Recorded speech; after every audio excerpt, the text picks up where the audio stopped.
Good evening. So, welcome to 2020 Volunteers Orientation.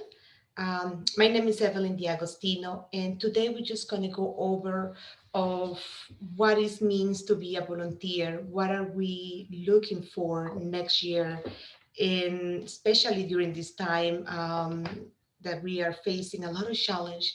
There is a lot of need for diverse program. There is a huge need from companies that want to now bring more diversity. It's time for us to build allies, to build connections, meaningful connections, and to deliver programs that help our community or local artists, and overall to help also our families. So our mission is to promote Latin American folklore in Western New York through educational events, community workshops, and meaningful live performance. So when we mean Latin America folklores, we mean traditions. We mean everything that is who we are, our heritage, our passion, our ancestors, our language. Spanish is not the only speaking language in our region. We have several languages. So it's important that we also talk about this. The idea that we are all the same really breaks my heart because we are a very truly diverse community with different colors, different histories. So highlighting this is really important for us. Grupo Cultural is a 501c3 organization registered in the state of New York. Our supports came from recreation centers, towns, private corporations, um, and now also volunteers. Those are like 90% of that make possible what we do. They are the ones that deliver the classes, that creates, that come up with the ideas, and help us shape what direction we take. And then from then we start working with our supporters to make it happen. So it's a little bit everybody have a purpose here.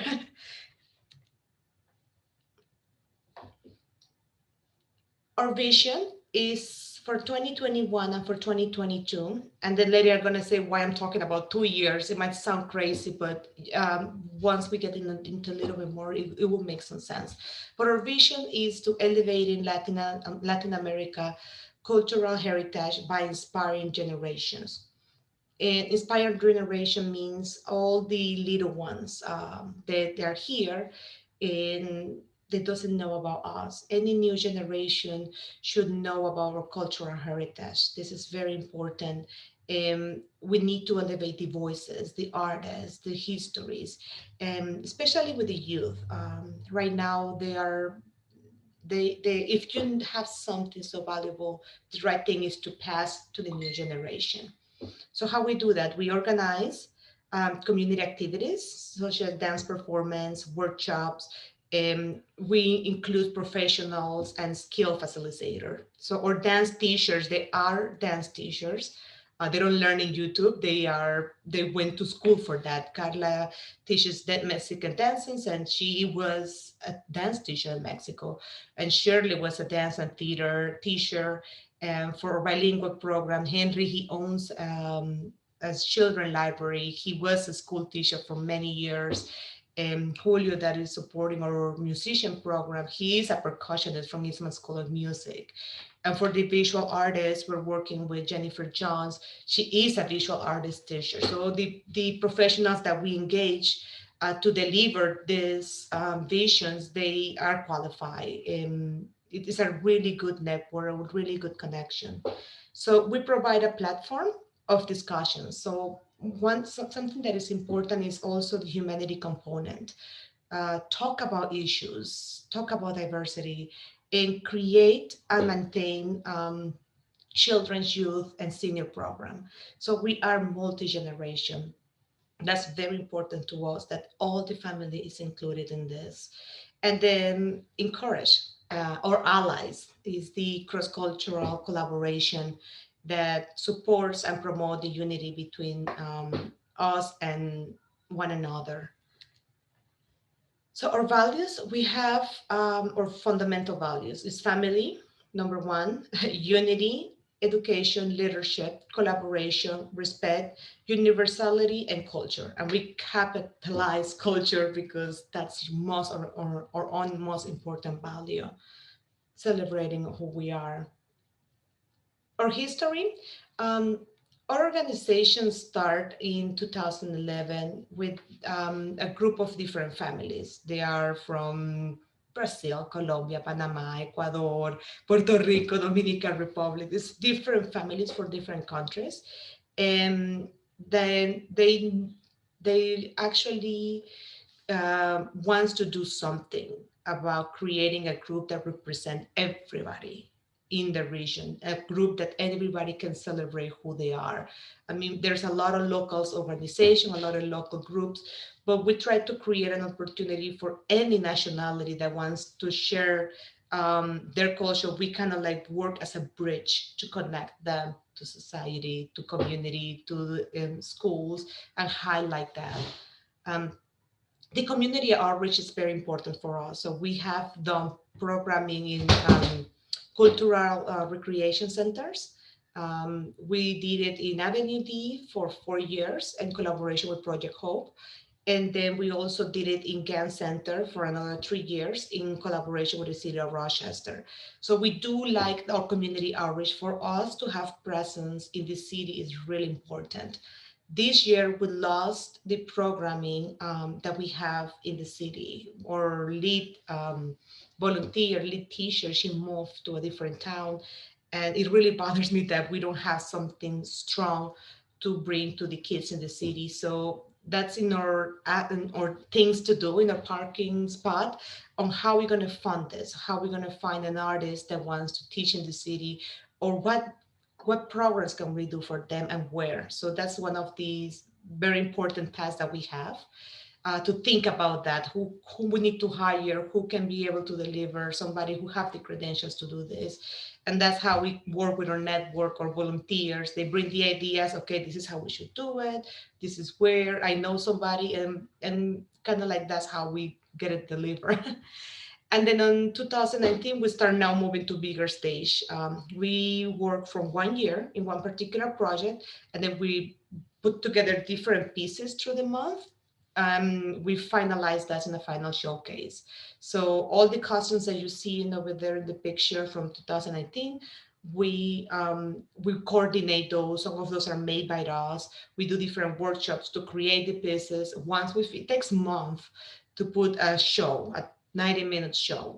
Between practice, we work, or volunteers work, so we have to do it during the weekends or Sundays. So it takes us literally a year to put together a final showcase. But when we deliver, it's beautiful, and the memories that everybody brings behind the stage, behind the scenes, on stage, and the audience have no value. It's really beautiful. Um, the makeup artists, we have people helping with the hair, helping with the putting together signs, align them behind the stage, helping with the music, putting the PowerPoint, helping us with the promotion. So it's a lot of work, and it's done by our volunteers and families and friends that believe in what we do. Um, what makes us unique? So we plan, we manage, and lead projects that our volunteers participate directly. So there is no middle person. You are volunteers. You can actually bring an idea, your own project, or you can be part of a project, or you can do both. You can lead and also help with other projects depending on your time. Like I do both. I dance, I also help getting the money to finance other projects. I work with Carla with her Mexican project. I work with Shirley to do the folkloric project virtually. Um, we wear multiple hats, and we will help you getting there. So you can start doing baby steps and kind of like follow, shadow what one of us do, or you can just jump in and say, I'm ready to lead. I want to start this, and that. So your time will be spent and your service will be very meaningful. Every minute that you dedicate to us, we treasure, we value, and we maximize that. We also work with locals and international allies in different areas. So we have the people that make the mask that my son is wearing. This is an international artist. And we have other locals that then they build the costumes. And then we have to get other artists because not all the pieces you can find it here. Um, I mean, some of the costumes are really elaborated, and we have to collaborate with other artists in the different communities. So just to give you an idea of the scope, we can work with the countries. It can work as an international. It can be a collaboration between organizations. There is no gap. The volunteers owns the project, so we can work with anybody. If you say, "Look, I work with YMCA. How about we do something with them?" I will say when. So there is no limitations. There is no gap. There is no um, nothing that can stop us going with any directions.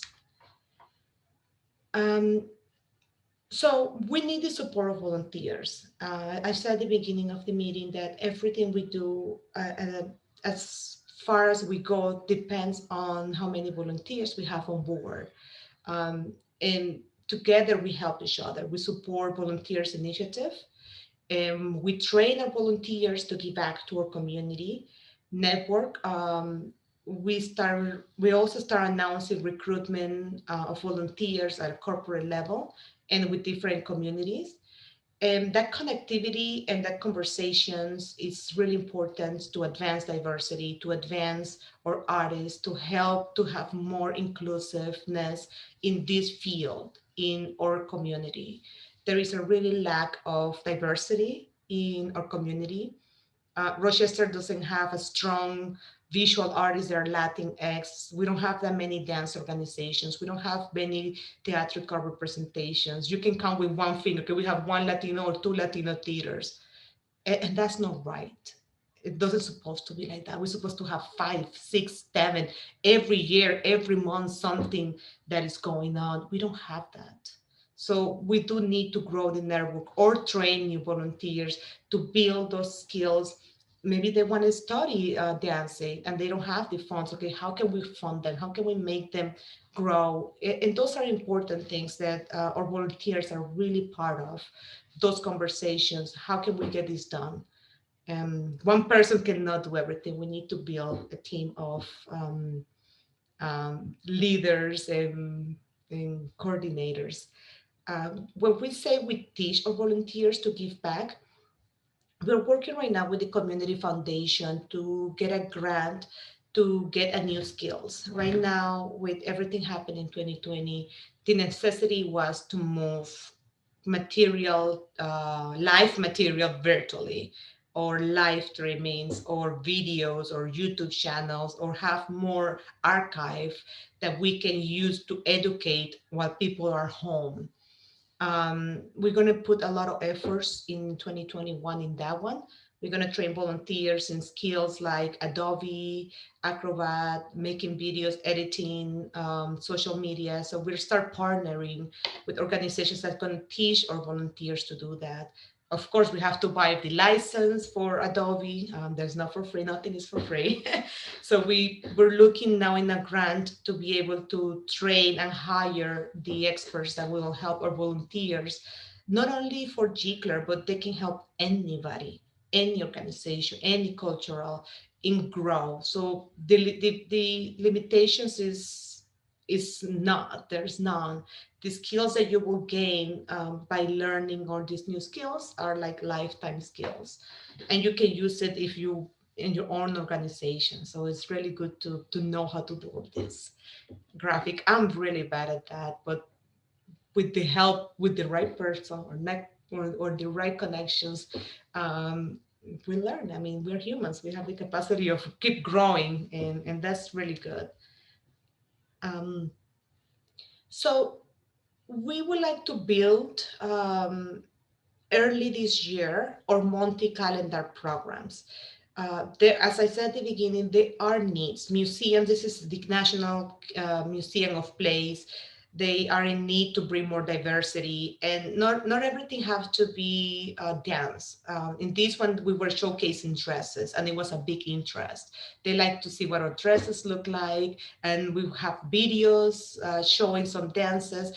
So with the social distance, we have challenging. We cannot bring more than 10 dancers at once, but we were able to bring display. So we were one of the only organizations that have that adaptability, because we are volunteer based. So we didn't lose staff, we didn't lose or buildings or funding. We are volunteers, and we still were able to operate when nobody was able to operate. um, we got busy. We were in Fringe Festival. We were able to deliver 40 minutes show for free. All the profit that we were able to raise were 100% to the Fringe Festival. This is one of the biggest festival that brings a lot of money to the region, and they have to move everything virtually. So the restaurants lost, their staff lost. So having organizations like us that not only bring their into their curriculum that diversity, but they also were able to raise money. We also help organizations in Genesee Valley of the Arts with their annual fundraising. They also lost a lot of their income due to COVID, and we were able to step in. We did a Hispanic Heritage Celebration for high schools. We did virtualities, book readings for the kiddos, and bilingual book reading. So we're still active, even though it's slowing down. We have a monthly calendar of something going on at least once a month, twice a month. So that's one of the first things after this meeting that we're going to be working on, is develop the projects that our volunteers are going to be supporting. Maybe we do cooking experience. We did that this year. For one of our marketing agency, they have over 25 staff, and we did a cooking experience online, and it was rewarding. They learn more about the Hispanic culture, the richness of their food, by making something together online in the comfort of their own home. So that was really cool. Um, what else we need to do? We need to manage. Our project coordinators are going to be also the connections between us and the artists. So if you have a project that requires hiring a reader, or bilingual storytelling, or poetry, I don't know what your interests are. We're going to deep dive into that once we start building the calendar. Maybe you like craft, or you want to host how to make casitas, or how to make um, one of the kids that love to make paper mache mask, different craft activities that you can start connecting with the schools, or connecting with the community, or just having fun and learn something new. That's something that we manage, and we work with other artists if we don't have a connections, and we start looking, seeking out. It's a team base. We like to have projects that everybody can be welcome and involve everybody. And when I mean everybody, I like youth. I love working with youth. They will need the parent support for many reasons, transportation, and if we have to create a business plan or a grant for the project, they will need their parent support. But it's really good because this area rewards youth that are involved with not-for-profit organizations. Then later they are able to apply for scholarships and have that in their curriculum. I was able to help for 6 months this organization. I bring this much revenue, or I delivered this and that project. I have reached out how many, 6,000, 10,000 audience. So that's really good for the youth. Um, there is a need also for new leaderships, and that's we're putting here everything in a silver plate. Here we have here, you can be the leader, you have a team, we help you, you help us, so everybody wins. Our service, we like to have a variety of impact areas. What I mean that is urban, suburban, school kids, high school, college. It's not just one particular bucket. We have healthy components that we like to promote.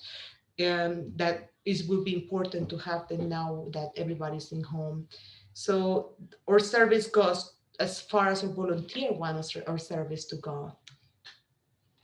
Um, so here a little bit more on the impact areas and the supporting programs. So our children and youth.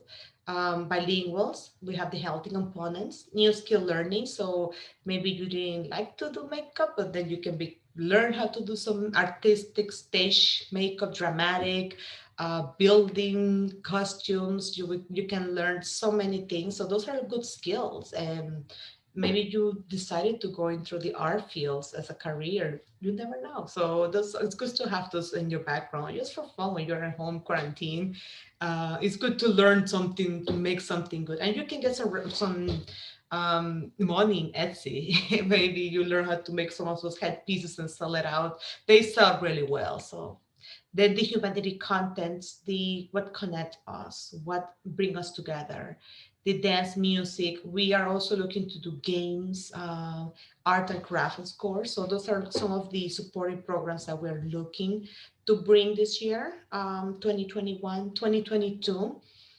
And this is kind of like why we do 2 years.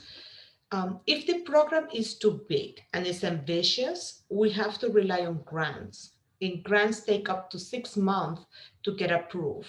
So we have to put together a huge, it's a lot of work to put a grant together. So the projects that are who is leading those um, have to think in the long term. It cannot be just a 6 month, because if we're waiting for a grant approval, then I will know the results like until fall of 2021, and then a couple more months to get the check, and then we can start on 2022. So we need to start literally thinking in January. So in the winter we can apply for grants if the project is huge. We can do simple projects, can be storytelling readings, can be humanity conversation, have conversations. We bring a panel. Let's talk about feelings. Let's talk about mental health. Let's talk about how mental health can be, how can arts and dance and music can help mental health. Can be so many topics. Um, in that can, that's also all the different coordinations that we take early in the years. Train it. We do want to train or project coordinators in leadership skills. We train them in something technical, marketing, how to use Canva, I don't know, PowerPoint, Excels, whatever they needed to make the project possible. If they requires a particular skill, we help with that.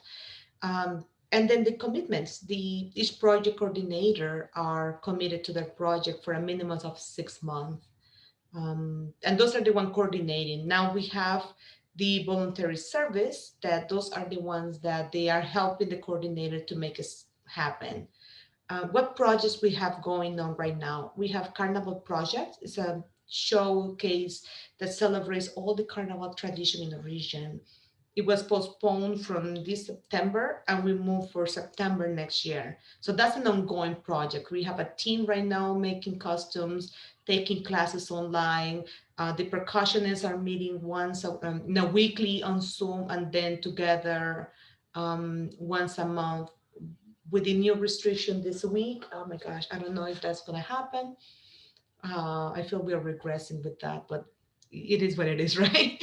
um, then we have Alma de Mexico. That's a Mexican program that Carla just gonna start. She's in Mexico right now buying the shoes and everything the dancers will need.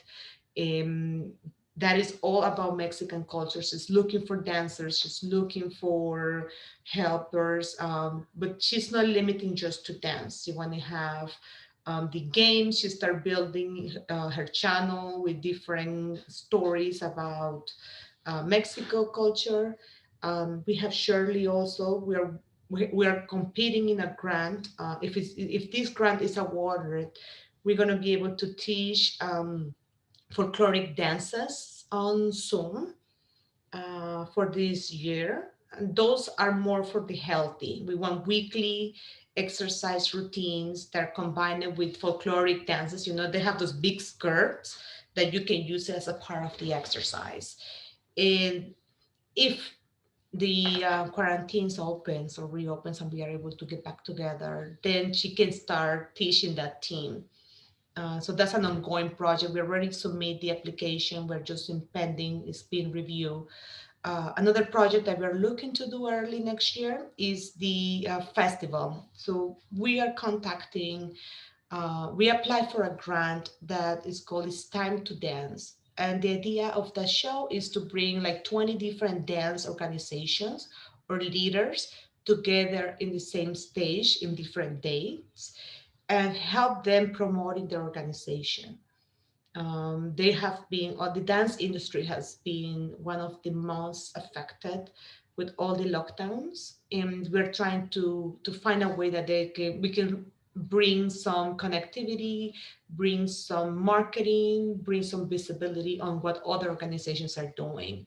So it's not only about us. It sounds like it's about us, but we also help others organizations, or we have that in mind, and we're trying to create the channels to do that. It's not easy, but we'll see.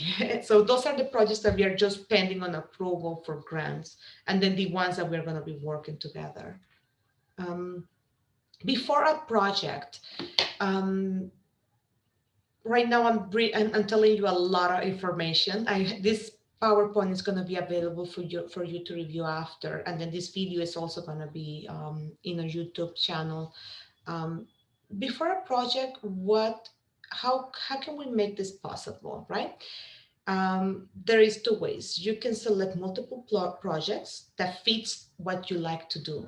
If you like to dance, then definitely you will find a project for dancing. If you like to make things, make new friends and just chat, have a glass of wine and have fun, maybe some of the craft projects, or maybe the behind the scenes stage, getting everybody ready, helping with the makeup, helping with the hair, can be right for you. Maybe you like to read, maybe you like to start a book reading, and then have a discussion. Maybe you like poetry. So before every project, the team will meet, and then we will choose what project we can support, because I cannot choose a culinary experience cooking project if I don't know how to cook. So it have to be something that fits you, that you like it. Otherwise, you're gonna say, "Ciao, Evelyn. Adios." So once you like it, you will love it and you will own it. Then we create the project, we put a calendar of event, then we start inviting friends, we do press release, we add it into the newspapers, calendar of event, and we also ask for help.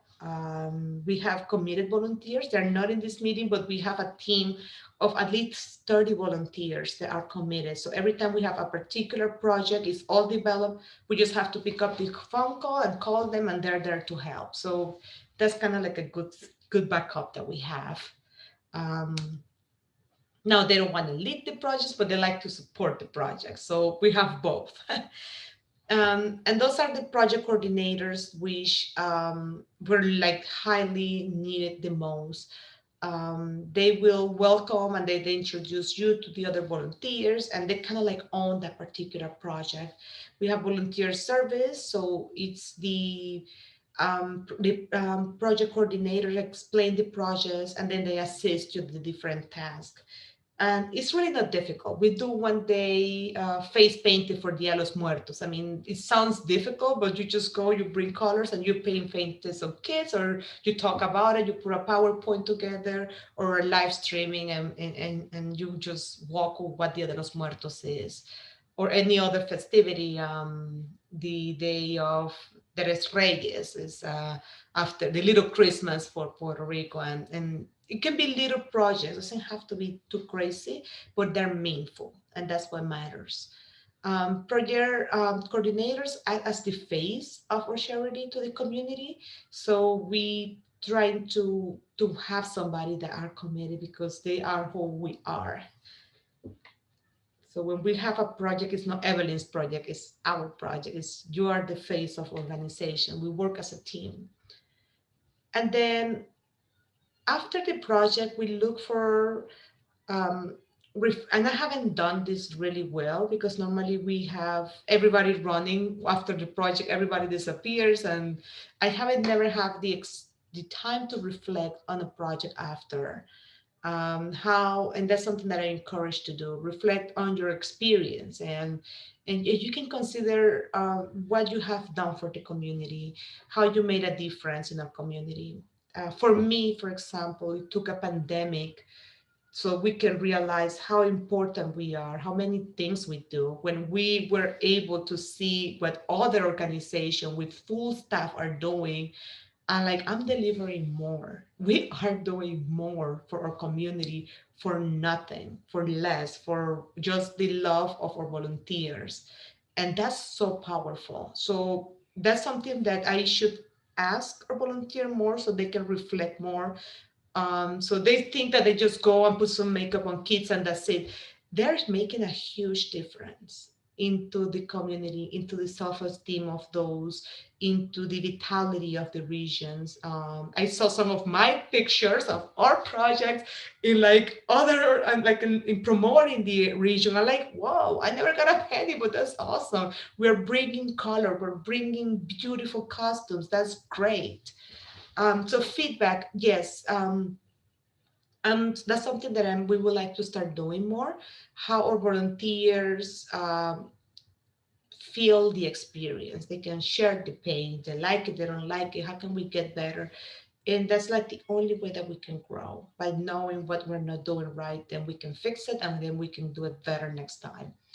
The social media, we are in need of our volunteers to share their experience, um, also because we depends on grants and public funding, so it's good that they share the experience. As little as it is, we have one dancer, but that dancer enjoy everything. Share those experience, take a selfie, tell us what you think, tag us. That's really powerful. It really helps us when it's time for funding, because we don't have that much visibility, and we need to change that. I've been very busy just doing, making sure that we have the money, making sure that we have the volunteers, making sure that, and I have never invest in promoting ourselves the way that other organizations are doing. And I'm doing more, but I'm not sharing that much of what I'm doing.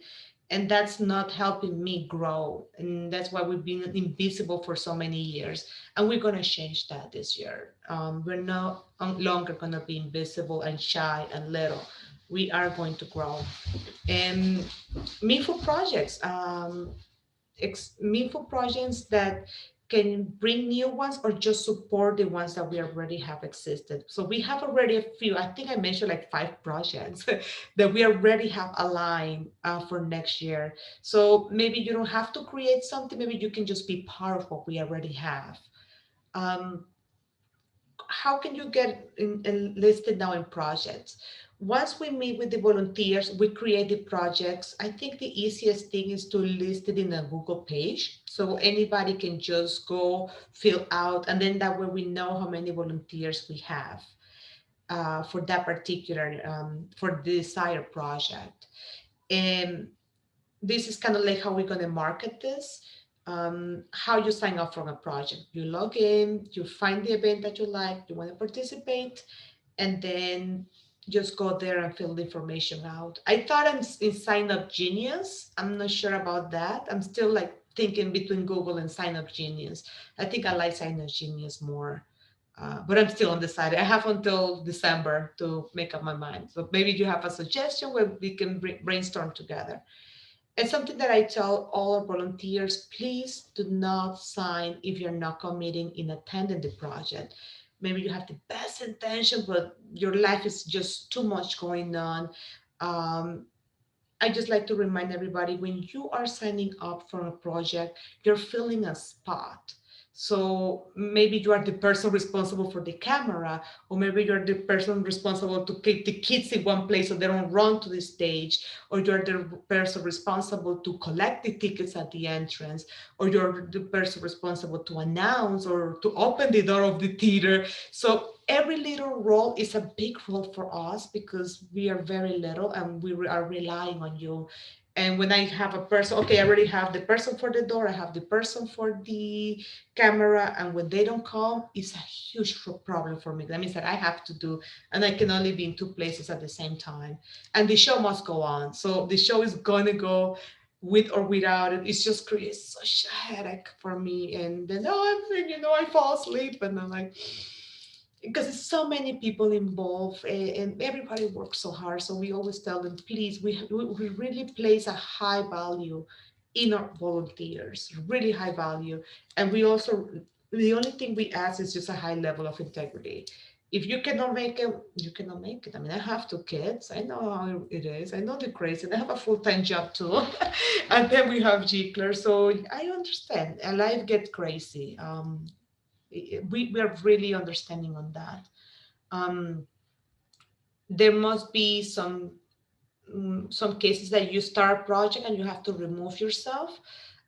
Just call me or email or WhatsApp or Facebook, anywhere. I'm always available. And if I'm not available by text message, you can let me know what's going on. So my information is here. Any questions, call me. Feel free to call me anytime. Feel like you know me forever and Emily, you're crazy. Feel free to do that. Feel free to yell at me. Feel free to tell me ideas, because this is the only way that we're going to grow, when we are honest to each other, when we communicate to each other. So I'm always available. And if I'm not responding through email, sometimes my kids are playing with my phone and they'll start deleting, but I'm always available. Just save my phone number, call me anytime, or you have an idea or something. Always, always available. So that concludes my presentation.